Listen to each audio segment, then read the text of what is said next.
Middle east में तनाव अपने चरम पर पहुंच चुका है और इसी बीच एक बड़ा सवाल तेजी से सोशल मीडिया और खबरों में वायरल हो रहा है। क्या बेंजामिन नेतन्याहू सुरक्षित हैं या ईरान का हमला कामयाब रहा? यह सवाल जितना सनसनीखेज है उतना ही संवेदनशील भी।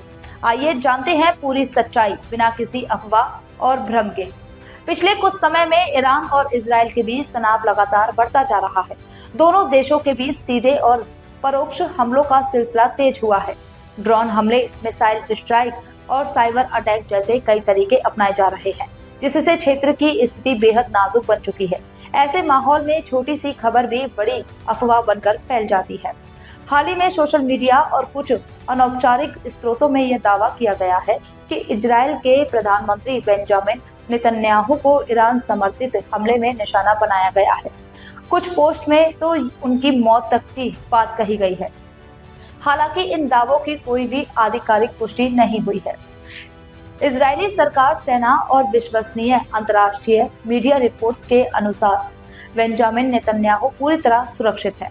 ना तो उनके घायल होने की कोई खबर है और ना ही किसी हमले की उनकी जान को नुकसान पहुंचाने की पुष्टि हुई है। ऐसे में यह साफ है कि इस तरह की खबरें या तो अफवाह है या जानबूझकर फैलाई जा रही भ्रामक जानकारी। अब सवाल उठता है कि आखिर ऐसी खबरें फैलती क्यों हैं? इसका एक बड़ा कारण है सूचना युद्ध। आज के समय में युद्ध केवल सीमाओं पर नहीं लड़ा जाता, बल्कि डिजिटल प्लेटफॉर्म पर भी होता है। फेक न्यूज और अफवाहों के जरिए जनता में डर, भ्रम और अस्थिरता पैदा करना एक रणनीति बन चुकी है। इसी संदर्भ में मोसाद की भूमिका भी काफी अहम हो जाती है। मोसाद को दुनिया की सबसे प्रभावशाली और गुप्त खुफिया एजेंसियों में गिना जाता है। इसका नेटवर्क इतना मजबूत माना जाता है कि दुश्मन देशों की गतिविधियों की जानकारी पहले ही जुटा ली जाती है। कई बार मोसाद के ऑपरेशन इतने गोपनीय होते हैं कि वर्षों बाद उनकी सच्चाई सामने आती है। विशेषज्ञों का मानना है कि अगर ईरान की ओर से कोई बड़ा हमला प्लान किया गया तो मोसाद को उसकी भनक पहले ही लग जाती है। यही कारण है कि इजराइल अपने शीर्ष नेताओं, खासकर प्रधानमंत्री की सुरक्षा को लेकर बेहद सतर्क रहता है।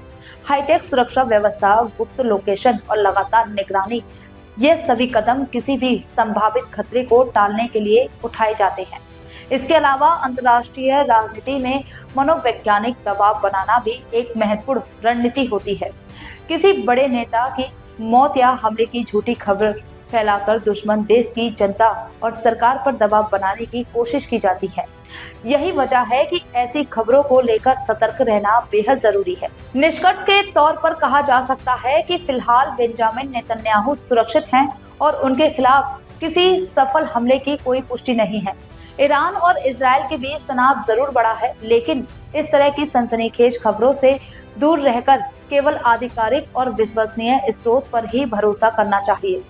आने वाले दिनों में हालात और भी बदल सकते हैं, इसलिए पूरी दुनिया की नजर इस क्षेत्र में बनी हुई है। हमें आप फेसबुक, इंस्टाग्राम, यूट्यूब और एक्स पर भी फॉलो कर सकते हैं। So follow, subscribe, share and comments.